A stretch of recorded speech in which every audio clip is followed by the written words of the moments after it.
दोस्तों, हमने पिछली बार लाभ और हानि के कुछ क्वेश्चन आंसर किए थे। हमने जो बंगाल बोर्ड का जो बुक है मैथ का और लाभ और हानि का जो किताब है जो 9th क्लास का है 146 पेज में 10.1 का क्वेश्चन आंसर किया था। तो हमने 5 नंबर तक कर लिया था और उसके आगे का हम करने वाले थे। तो आगे क्वेश्चन भी बहुत इजी है, तो शुरू करते हैं।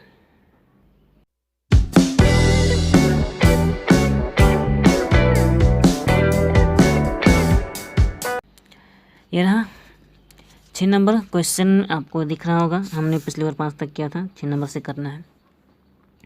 6 नंबर में लिखा है, सुप्रिया ने एक घड़ी खरीदी है। यदि घड़ी को 370 रुपये में बेचे तो उसे जितना लाभ होगा 210 रुपये में बेचने पर उतनी ही हानि होगी। तो घड़ी का क्रय मूल्य की गणना करें। मैंने पिछली बार साफ साफ समझाया था, इसके पहले भी समझाया था कि क्रय मूल्य यानी कि उसका खरीदा हुआ दाम, और यहाँ साफ साफ लिखा हुआ है 370 रुपये में बेचे तो, यानी कि बेचा है तो वो विक्रय मूल्य है, बस इतना ही। यहाँ भी 210 रुपये में बेचे तो यानी कि ये भी 210 रुपये भी विक्रय मूल्य है। तो इन दोनों विक्रय मूल्य में अंतर सिर्फ इतना है, यहाँ 370 रुपये में बेचे तो उससे लाभ होगा, उसे जितना लाभ होगा 210 रुपये में बेचने पर उतनी ही हानि होगी। यानी कि ये इतना दाम में बेचने पर हानि होती है और इतना दाम में बेचने पर लाभ होता है। ये 2 पॉइंट को ध्यान देना है। लेकिन यहाँ एक और पॉइंट है, उसे जितना लाभ होगा उतनी ही हानि होगी। यहाँ 2 पॉइंट है, यानी कि लाभ और हानि दोनों बराबर हैं, ठीक है। यानी कि लाभ और हानि दोनों एक मान सकते हैं।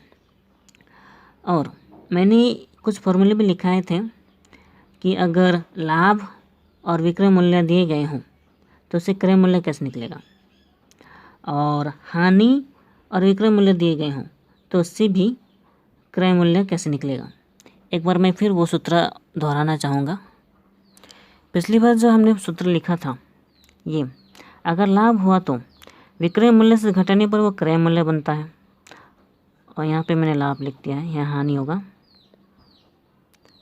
विक्रय मूल्य में हानि जोड़ने पर क्रय मूल्य होता है, क्योंकि यहाँ लाभ और हानि दोनों सेम है और विक्रय मूल्य अलग अलग।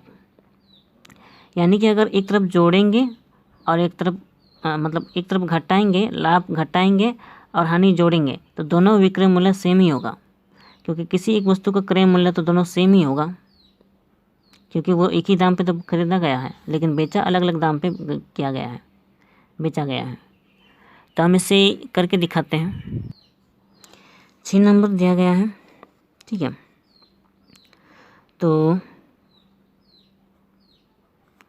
लाभ के लिए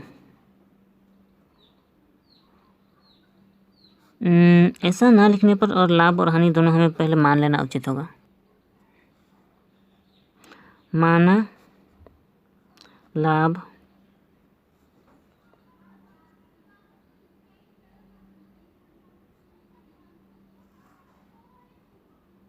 बराबर 100 रुपया।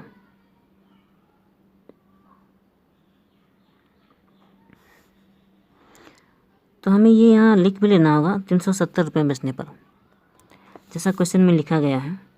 हमने ये लिखा नहीं, 370 रुपये में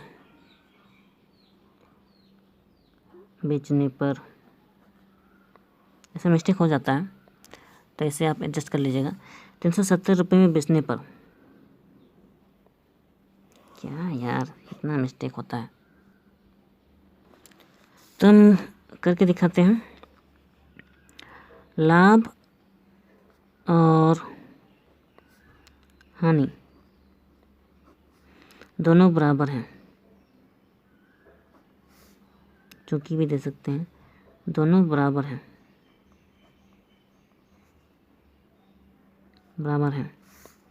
इसीलिए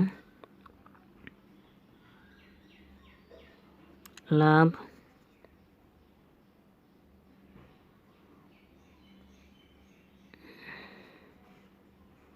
बराबर हानि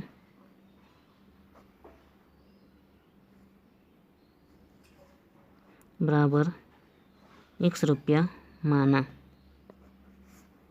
हम ये मान रहे ₹X माना,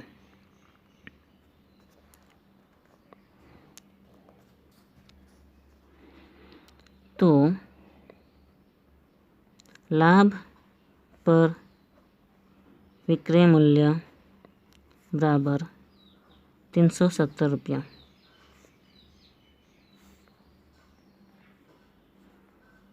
यहाँ पे लिख लेते हैं ₹X, मिस्टेक हो जाता है, ₹X लाभ पर, ठीक है, ₹X लाभ पर विक्रय मूल्य बराबर ₹370।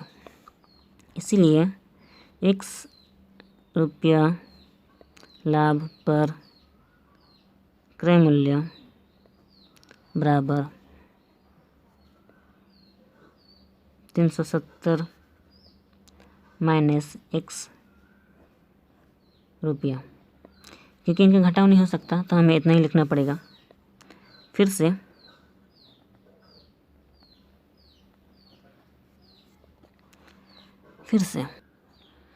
ओके, फिर से हमने यहाँ पहले से लिख दिया है ₹X हानि पर विक्रय मूल्य बराबर ₹210। इसीलिए ₹X हानि पर क्रय मूल्य बराबर 210 प्लस X रुपया। ये आपको समझ में आ गया। अब देख रहे हैं कि ये एक ही सामान के क्रय मूल्य है 2, ये क्रय मूल्य है, ये भी क्रय मूल्य है, तो दोनों क्रय मूल्य बराबर होने चाहिए। और जब दोनों बराबर हैं तो इस तरह के बराबर वाले मैथ को आपको क्या करना है, आपको पता है, प्रश्न अनुसार। तो यहाँ मैंने लिख दिया है प्रश्न अनुसार। प्रश्न अनुसार करने के बाद इनको और इनको बराबर करना है, इसीलिए मैंने 210 प्लस X बराबर 310 माइनस X लिखा है। इसको यहाँ लिखा और इसको यहाँ लिखा, ठीक है। तो यहाँ पे ये वाला जो X है, मतलब ये जो 210 है, उन्हें हमें इससे बराबर के उधर ले जाना है। और ये वाला जो X है, ये वाला X को हमें इधर लाना है, क्योंकि X को हमें एक साइड करना है, क्योंकि हमें X का मान निकालना है। हमें किसका मान निकालना है? X का, ठीक है। तो ये वाला X इधर आएगा, क्योंकि ये माइनस में है, बराबर के इधर आता है तो वो इधर आके प्लस हो जाता है, ठीक है। और 310 जो है बराबर के उधर ही है, तो इसको उधर ही रखना है। मिस्टेक हो गया, सॉरी, 310 और ये जो 210 है, अरे हाँ ये 370 है ना, इसीलिए मिस्टेक हो रहा था। तो ये 370 है और ये जो 210 है, ये जो 210 है बराबर के उधर जाएगा तो माइनस में हो जाएगा, 210 हो गया, ठीक है। और ये जो 1x, ये वो जो 1x है, ये एक x, ये x, इनको जोड़ेंगे तो ये 2x हो जाएगा बराबर। और 370 में से 210 घटाएंगे तो कितना होगा? ये 0, 7 से घटा 6 और 3 से 2 घटाया 1, यानी कि 160। क्योंकि हमें केवल x का मान निकालना है, 2x का नहीं, तो ये x से अलग हो जाएगा, क्योंकि ये x के साथ ये गुना में सट्टा होता है। जो भी गुना में सट्टा हो बराबर के उधर ले जाना होता है तो वो बट्टा में चला जाता है। तो ये 160 है, ये 2x गुना में है इसलिए ये बट्टा में जाएगा, नीचे 2। आप इसे काट सकते हैं, 2 8 16, 2 शून्य 0 बराबर 80, यानी कि x बराबर 80 रुपये। तो हमने x क्या माना था? हमने x को लाभ या हानि माना था, ठीक है। तो लाभ या हानि है, तो क्योंकि हमारे पास क्योंकि हमें क्रय मूल्य निकालना है, तो क्रय मूल्य निकालने के हमने 2 सूत्र यहीं पे लिखे हैं। यहाँ पे जो क्रय मूल्य 2 हमने लिखा हुआ है, 2 समाधान 370 माइनस X या 210 प्लस X, इनमें से किसी का भी प्रयोग करके हमारा क्रय मूल्य निकल जाएगा। 370 में X का मान घटाकर या फिर 210 में X का मान जोड़ के, तो हम इनको यूज़ करते हैं। ये हमने लिख लिया है, क्रय मूल्य बराबर 370 माइनस X, जो ऊपर में लिखा गया था। तो अब हम X का मान लगा सकते हैं, X का मान है 80, तो 370 माइनस 80, तब हम जो घटा कर लिख सकते हैं, 370 में 80 घटाएंगे। अब घटा कर देखें, सबसे पहले शून्य और शून्य यहाँ पे शून्य ही लिखा जाएगा। यहाँ 7, यहाँ 8 है, यहाँ 1 यहाँ जाएगा 17, 17 से 8 घटाया 9 और बच गए यहाँ पे 2 यानी कि 290। तो हमारा 290 हमारा क्रय मूल्य है। तो हमारा क्रय मूल्य 290 निकल चुका है। यह है इसका आंसर। तो जो हमें क्रय मूल्य निकालना था वो तो निकल चुका है 290। हमने 370 माइनस x से निकाला। अगर हम चाहें, क्योंकि x बराबर 80 है, चाहते तो हमारा ये वाला इससे भी निकल सकता था 210 प्लस x, क्योंकि x का मान 80 है, x का मान 80 है तो 210 में 80 जोड़ेंगे तो 290 ही होगा, यानी कि हमारा दूसरा समीकरण से भी वो 290 ही निकलता। ठीक है, ये सॉल्व हो चुका है। दूसरा नंबर करते हैं। दूसरा हमारा 7 नंबर है। क्वेश्चन है, मेरी बहन ने अरुण मामा की दुकान से 255 रुपये में एक छाता खरीदा। अरुण मामा यदि छाता के निर्धारित मूल्य पर 15% की छूट दें तो उस छाता का निर्धारित मूल्य गणना करके लिखें। यहाँ पर निर्धारित मूल्य निकालने को कहा गया है, तो आप निर्धारित मूल्य को क्रय मूल्य जैसा मानकर चलें, लेकिन क्रय मूल्य ना लिखें, निर्धारित मूल्य ही लिखें। 255 रुपये में खरीदा है,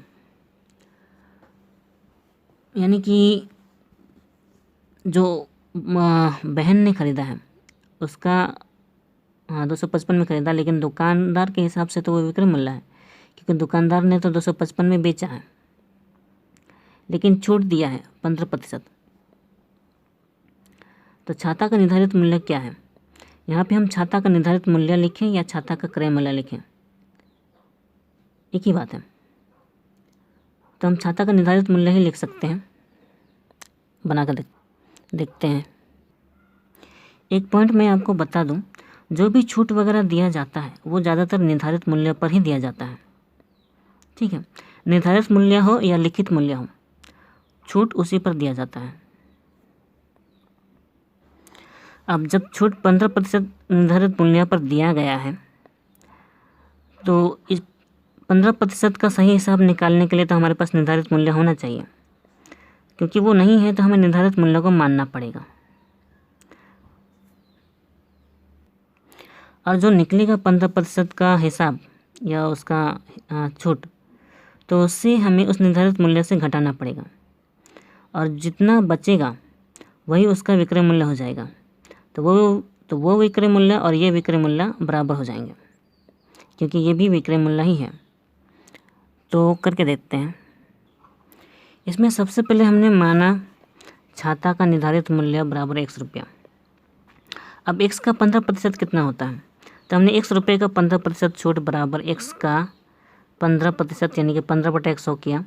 दोनों को हमने 5 से काटा, 5 दिया 15 और 5 गुना 10, 5 शून्य 0, यानी कि ये हो गया आपका 3 और x गुना होगा 3x/20। इतना रुपया ये छूट है, ये किसी का क्रय मूल्य या विक्रय मूल्य नहीं है।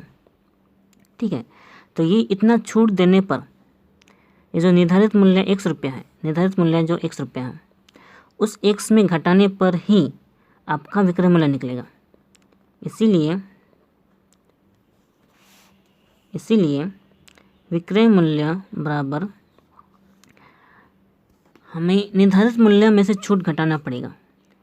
निर्धारित मूल्य x है माइनस 3x/20।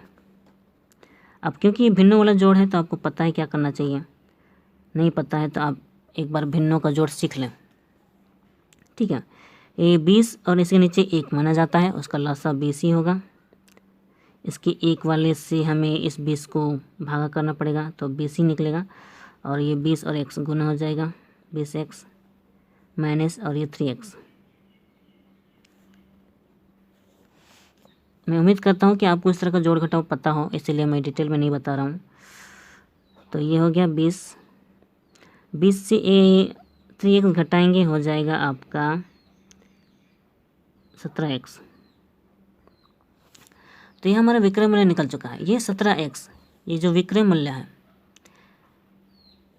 ये विक्रय मूल्य, और यहाँ पे जो 255 रुपया में जो बेचा है दुकानदार ने, ये और 17x/20 ये दोनों बराबर होंगे। ठीक है। इतना ना करके हम इसे एक और शॉर्टकट तरीके से कर सकते थे, वो मैं आपको बता देना चाहूँगा यहीं पे, ठीक है।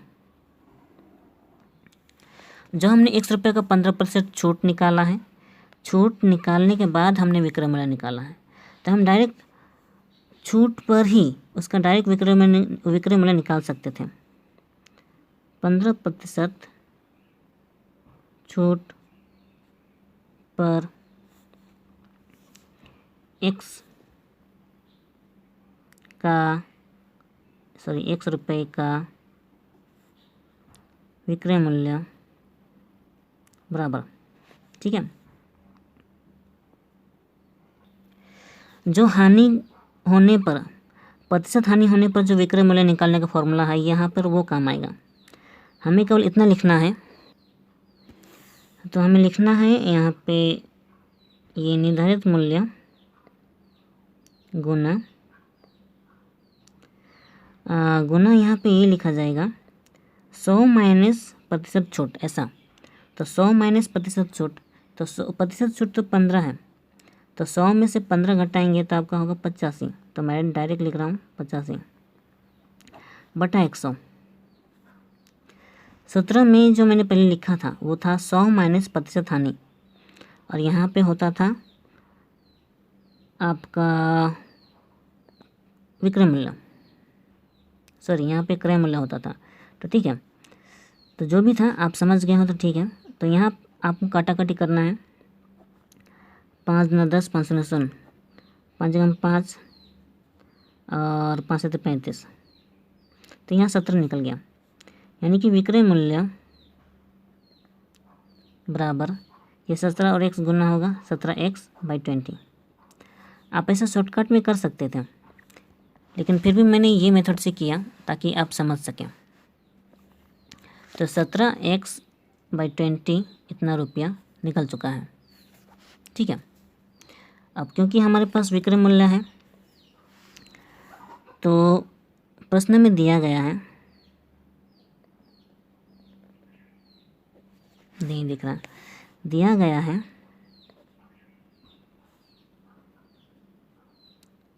विक्रय मूल्य बराबर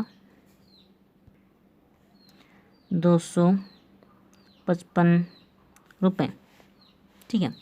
तो ये भी विक्रय मूल्य है और ये भी विक्रय मूल्य है, तो ये दोनों बराबर होगा।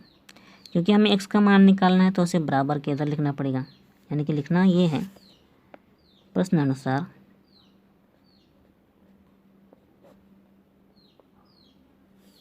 ठीक है 17x/20 इज इक्वल टू 255, यानी कि 255 बराबर। तब वो आपको x को यहीं छोड़ना है क्योंकि x का मान निकालना है। 255 जो उधर पहले से था, मैं पहले से समझाता आ रहा हूँ कि जो भी बटा के नीचे होता है वो बराबर के उधर उसके साथ गुना हो जाता है, जो भी ऊपर में होता है उसके साथ गुना, और जो भी बट्टा में ऊपर होता है वो अगर बराबर को उधर जाता है तो वो बट्टा में नीचे आ जाता है, ठीक है। समझ गए? तो शायद हम इसे अभी काट सकते हैं, ये 255 थोड़ा ये हो गया, तो शायद हम इसे 17 से ही काट सकते हैं। सबसे पहले 17 से ये कट जाएगा, 17 एकम 17, ये 25 है, तो 25 के लिए क्योंकि 17 हुआ तो 17 एकम 17 में 25 में और कितना बचा 8, तो 8 और 5 यानी कि 85, तो 17 × 85 यानी कि 15 और 17, यानी कि 17 का पारा 15 बार में 255 कट गया, बचा 15 और 20, 15 और 20 बचा, तो इन्हें हम गुना कर सकते हैं। 15 शून्य 0, 15 दूने 30, 300 रुपये। एक्स हमने क्या माना था, एक्स हमने निर्धारित मूल्य माना था, यानी कि 1 रुपया, और क्वेश्चन में भी केवल निर्धारित मूल्य निकालने को कहा गया है, तो ये इसका आंसर हो चुका है। तो हम यहाँ लिख सकते हैं, इसीलिए निर्धारित मूल्य बराबर 300 रुपये। सॉल्व हो गया। अब आगे का करते हैं। इस 7 नंबर के क्वेश्चन में, सॉरी 8 नंबर के क्वेश्चन में आपको थोड़ा ये समझने की ज़रूरत है। जो मित्र है वो किताब 25% छूट पर खरीदता है, वह यदि किताब को निर्धारित मूल्य पर जब बेचता है, ये तो समझ चुके हैं। तो यहाँ पे सिर्फ प्रतिशत दिया गया है और कुछ नहीं दिया गया है, ठीक है। जब कुछ ही नहीं दिया गया है तो हम क्रय मूल्य, विक्रय मूल्य, लाभ, साप जो भी हम इसी के आधार पर मानेंगे, ठीक है। तो 25% छूट दिया गया है, यानी कि जो छूट दिया गया है वो 100 रुपये में दिया गया है, और जो छूट दिया गया है वो तो निर्धारित मूल्य पर होता है, यानी कि निर्धारित मूल्य हम 100 रुपये मान सकते हैं। निर्धारित मूल्य हम 100 रुपये मान सकते हैं। तो उसने किताब को निर्धारित मूल्य पर ही बेचा, यानी कि उसने 100 रुपये में बेचा, लेकिन उसने 25% छूट में ख़रीदा था, यानी कि अगर निर्धारित मूल्य 100 था तो 25% छूट लिया, यानी कि 25 रुपये छूट लिया, तो 100 में -25 यानी कि 75 रुपये में ख़रीदा, ठीक है। बताते हैं, यहाँ पे मैंने लिखा है 100 रुपये में 25% छूट होने पर 100 - 25 75 रुपये में ख़रीदा, ठीक है। तो अर्थात मेरी मित्र पुस्तक बेचे तो पुस्तक का क्रय मूल्य 75 रुपया है। अगर वो पुस्तक को बेचे तो पुस्तक का क्रय मूल्य 75 रुपया है, लेकिन दुकानदार के लिए तो ये विक्रय मूल्य है, लेकिन क्योंकि वो बेच रही है, मेरी मित्र बेच रही है, तो उसके लिए ये क्रय मूल्य है, ठीक है। मैंने पहले ही कहा था जो बेचता है उसके लिए विक्रय मूल्य, और जो खरीदता है उसके लिए क्रय मूल्य। तो क्योंकि उसने वो बेच रही है, और सॉरी वो बाद में बेचेगी, तो पहले तो उसने 75 रुपये में ख़रीदा है, तो वो हो गया क्रय मूल्य, ठीक है। और दूसरा, और पुस्तक का निर्धारित मूल्य 100 रुपया है, पहले से ही है, तो निर्धारित मूल्य पर ही बेचना, अर्थात निर्धारित मूल्य पर ही बेच रही है, अर्थात विक्रय मूल्य बराबर 100 रुपया, यानी कि उसने 75 रुपये में ख़रीदा है और 100 रुपये में बेच रही है, इसलिए मेरी मित्र का लाभ बराबर 100 - 75 यानी कि 25 रुपया, ठीक है। अब उसे 25 रुपया लाभ हुआ है, तो ये 25% नहीं माना जाएगा। 25% तब माना जाता जब वो 100 रुपये में खरीदती और 125 में बेचती, यानी कि 100 ही क्रय मूल्य होता, क्रय मूल्य 100 रुपया होता तो ये 25% माना जाता। लेकिन यहाँ क्रय मूल्य तो उसका 75 रुपया है, इस बात पे ध्यान दीजिए।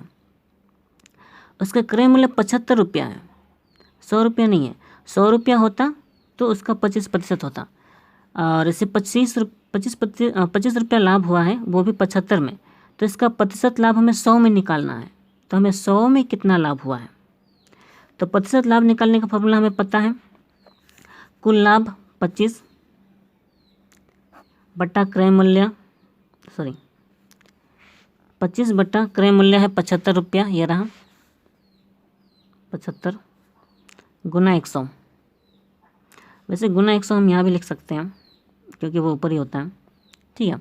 तो 25 दिया 75, ये कट गया, और ये 100 ये कटेगा नहीं, ये 3 तिया 9 बचा 1 10, 3 तिया 9 और नहीं कटेगा, तो 1/3 ये कैसे हुआ आप इसे भाग करके देख लीजिएगा।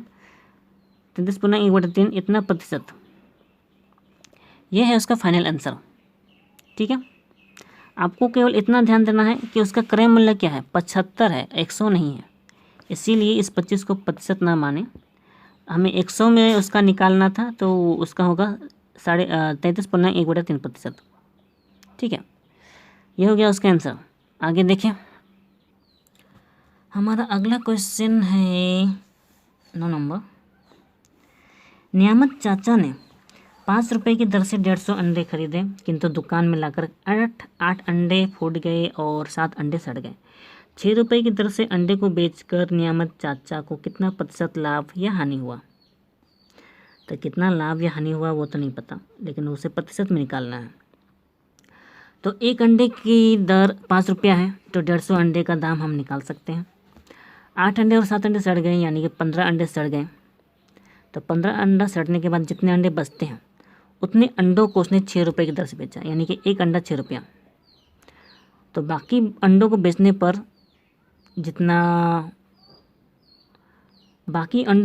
पर उसका जो टोटल खर्च पहले का था उससे अभी के खर्च को अभी बेचे हुए दाम को घटाने पर लाभ निकल जाएगा, तो उससे हमें प्रतिशत लाभ निकल सकता है। तो करके देखते हैं। यहाँ मैंने लिख दिया है, एक अंडे का क्रय मूल्य 5 रुपये है, तो 150 अंडे का क्रय मूल्य 150 गुना 5 यानी कि 750 रुपये। 8 अंडे फूटे 8 अंडे फूटे और 7 अंडे सड़े, तो बचे अंडे बराबर 150 में माइनस 8 7 15, टोटल 15 अंडा खराब है, तो 150 माइनस 17 यानी कि 135 अंडा बचा है। उसने टोटल 150 अंडे में खर्च किए थे, खर्च उसका 150 अंडा में था 750 रुपया, लेकिन उससे तो केवल 135 अंडे को बेचना पड़ेगा क्योंकि अभी इतने ही बचे हैं। तो 135 अंडे को उसने 6 रुपये की दर से बेचा, तो टोटल कितना मिला? ओके, प्रश्नानुसार एक अंडे का विक्रय मूल्य 6 रुपया है, तो 135 अंडे का विक्रय मूल्य 135 गुना 6, टोटल 810 रुपया। 810 रुपया, तो हमारे पास क्रय मूल्य 750 रुपये पहले निकला था, विक्रय मूल्य 810, तो लाभ बराबर 810 माइनस 750, इन्हें घटाएंगे तो निकलेगा 60 रुपया। तो ये जो 60 रुपया है लाभ, ये 750 के क्रय मूल्य पर निकला है। तो हम प्रतिशत लाभ निकाल सकते हैं क्योंकि प्रश्न में यही पूछा गया है। तो प्रतिशत लाभ बराबर, इसका सूत्र आपको याद है, कुल लाभ बटा क्रय मूल्य गुना 100। कुल लाभ 60 है, क्रय मूल्य 750 और गुना 100। आप इसे कटाकटी कर सकते हैं, ये शून्य कट गया, ये 25 ये 75 और ये 25 चौकी 100, ये 25 से 4 बार में कटता है, 3 दूना 6 कट गया। अब बचा केवल 4 और 2 यानी कि 4 दूना 8, तो यहाँ लाभ है केवल 8% लाभ। तो ये आपका फाइनल आंसर हो चुका है। नेक्स्ट देखते हैं। अगला नंबर 10 नंबर है, 10 नंबर का क्वेश्चन। इसमें लिखा है आसिफ चाचा ने 5% लाभ पर एक खिलौना बेचा। इसमें उसने बेचा है 5% लाभ पर, यदि खिलौने का क्रय मूल्य 20% कम, यहाँ देखिए क्रय मूल्य पूछा कहा है, क्रय मूल्य 20% कम और विक्रय मूल्य 34 रुपया कम होता, तब आसिफ चाचा को 10% लाभ होता। तो खिलौने के क्रय मूल्य ज्ञात करें। यहाँ पे जो ये 34 रुपया दिया गया है, एक तरह से हिंट है, क्योंकि ये विक्रय मूल्य 34 रुपया कम होता कहा है, यानी कि अंतर बताया है, यानी कि जो 2 क्रय मूल्य होगा, यानी कि 2 पहले का विक्रय मूल्य 5, जो पहले का जो 5% लाभ पर जो विक्रय मूल्य है और दूसरे पर जो लाभ पर 10% लाभ है उस पर जो विक्रय मूल्य है, उन दोनों विक्रय मूल्य के बीच का अंतर है 34 रुपया। यहाँ विक्रय मूल्य 34 रुपया कम होता कहा है, ठीक है। तो हमें दोनों विक्रय मूल्य को निकालना होगा, और विक्रय मूल्य निकालने के लिए क्योंकि लाभ दिया गया है तो हमारे पास क्रय मूल्य होना चाहिए, क्योंकि क्रय मूल्य होगा तभी 5% लाभ में आप विक्रय मूल्य निकाल सकते हैं। तो हमें इसमें क्रय मूल्य को मानना पड़ेगा। तो जैसा मैंने कहा कि हमें क्रय मूल्य मानना पड़ेगा, तो माना क्रय मूल्य बराबर 100 रुपया, 5% लाभ हुआ है। अब क्योंकि 5% लाभ हुआ है तो विक्रय मूल्य ज़्यादा होना चाहिए, यानी कि 105%। तो हमने x का 105% निकाला, यानी कि क्योंकि हम विक्रय मूल्य निकाल रहे हैं तो x का 105% बटा 100 निकालना पड़ेगा, क्योंकि इसका फॉर्मूला भी आपको पता है। फॉर्मूले में जैसा कि है क्रय मूल्य गुना 100 प्लस प्रतिशत लाभ बटा 100, आप पुराना वीडियो में देख लीजिएगा। अब बटा 100 बराबर 105 और x गुना करेंगे 105x बटा 100, ठीक है। हम इसे कटाकटी कर सकते थे, लेकिन सुविधा के लिए हम इसे नहीं काट रहे हैं। 20% कमी होने पर क्रय मूल्य, अब क्योंकि यहाँ 5% था इसलिए 105 कर दिया, लेकिन यहाँ 20% कमी हुई है, यानी कि 100 में 20 कम, इसलिए 100 माइनस 20, यहाँ मैंने लिखा है 100 का 100 माइनस 20% बटा 100, यानी कि 100 माइनस 20 बराबर 80। x का 80 बट्टा 100 हमें निकालना होगा। ये x क्रय मूल्य है, तो x का 80/100 कितना होगा? तो हमने 80 और x गुना किया 80x/100, ये हो गया क्रय मूल्य। मैं 20% कमी होने पर पहले क्रय मूल्य ये हो गया। पहले क्रय मूल्य सिर्फ x था, अभी उस x में 20% कमी आई है, तो 80x/100। तो पहले का क्रय मूल्य ये था और अभी का क्रय मूल्य ये है। तो ये देखा जाए तो ये 20% कमी आई है, इसीलिए ये पहले वाले x से छोटा है, ये वाला छोटा है। तो 20% कमी वाले में क्रय मूल्य में 10% लाभ पर, यहाँ पहले x था तो हमने 5% लाभ पर विक्रय मूल्य निकाला, लेकिन अभी क्रय मूल्य x नहीं बल्कि 80x/100 है, तो हमें अभी विक्रय मूल्य यहाँ इसके आधार पर निकालना होगा। ठीक है, तो 80x/100 का 10% यानी कि उसका विक्रय मूल्य 110% होगा 110% होना चाहिए बटा 100। तो 80x/100 गुना 110/100 ये हमने लिख दिया है, क्योंकि 110% निकाल रहे हैं। तो इसमें ये शून्य कट गया और ये शून्य कट गया, बचा केवल 100 एकम 100 और 8 और 11 गुने 11 8 88 और ये x और ये x ही होगा। ठीक है, तो ये अभी का विक्रय मूल्य है और ये पहले का विक्रय मूल्य है। ठीक है, ये तो पता है आपको। तो क्वेश्चन में लिखा हुआ है, क्वेश्चन में ये लिखा है कि विक्रय मूल्य 34 रुपये कम होता, 20% कम होने पर विक्रय मूल्य 34 रुपये कम होता, यानी कि अभी जो जिस दाम पे बेचा है वो 34 रुपया कम है, यानी कि अभी का ये विक्रय मूल्य पहले के विक्रय मूल्य से, इस विक्रय मूल्य से 34 रुपये कम है, यानी कि इनको घटाने पर 34 निकलना चाहिए। इसलिए 105x/100 minus 88x/100 is equal to 34 यानी कि 34। अब हमें प्रश्न अनुसार इन्हें समाधान करना है। ओके, प्रश्न अनुसार यहाँ पे देखिए x और 100 दोनों में कॉमन है। जब दोनों में कॉमन है तो हम कॉमन बाहर निकालते हैं। x और 100 हमने बाहर निकाला, बचा केवल 105 माइनस 88। बाकी x और 100 तो हमने दोनों में से बाहर निकाला है, तो बचा केवल 105 और 88 बराबर 34। ये 34 उधर ही है। आगे समाधान करते हैं।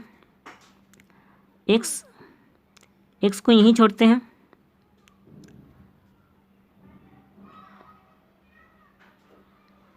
ये 105 और 88 में से घटाएंगे। 15 से 8 घटाया 7 और यहाँ बच गया 9। 9 से 8 घटाया 1। यहाँ इसके साथ ये ब्रैकेट में सटा है तो गुना ही होगा, पता है, लेकिन ये 100 ये नीचे है तो बराबर के उधर जाने पर गुना होता है 34 × 100। ठीक है,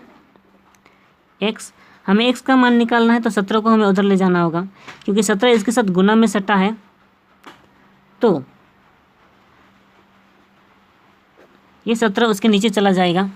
17 बराबर के उधर नीचे चला जाएगा, 17 नीचे चला जाएगा। ये 17 और 34 कटेगा, 17 दूना 34, 100 और 2 बचा, यानी कि 100 दूना 200, यानी कि x बराबर 200 रुपये। x हमने क्या माना था? क्रय मूल्य। तो हम यहाँ लिख सकते हैं क्रय मूल्य बराबर 200 रुपये। आज फिर से ये वीडियो बहुत लंबी हो गई है, तो आज के लिए इतना ही। वीडियो अच्छी लगी हो तो लाइक करें, शेयर करें। नेक्स्ट टाइम कोशिश करूँगा कि मैं ये सारे क्वेश्चन सॉल्व कर लूँ और ज़्यादा लंबा ना हो वीडियो। तो मुझे नहीं पता आप लाइक करेंगे कि नहीं, शेयर करेंगे कि नहीं, लेकिन मैं चाहूँगा कि लाइक करें, सब्सक्राइब करें, शेयर करें, और साथ ही साथ सब्सक्राइब करने के बाद जो बेल आइकन आता है उसे ज़रूर दबाएं, यानी कि घंटी का बटन जो आता है उसे ज़रूर दबाएं। और तो मिलते हैं नेक्स्ट वीडियो में, तब तक के लिए बाय, गुड बाय।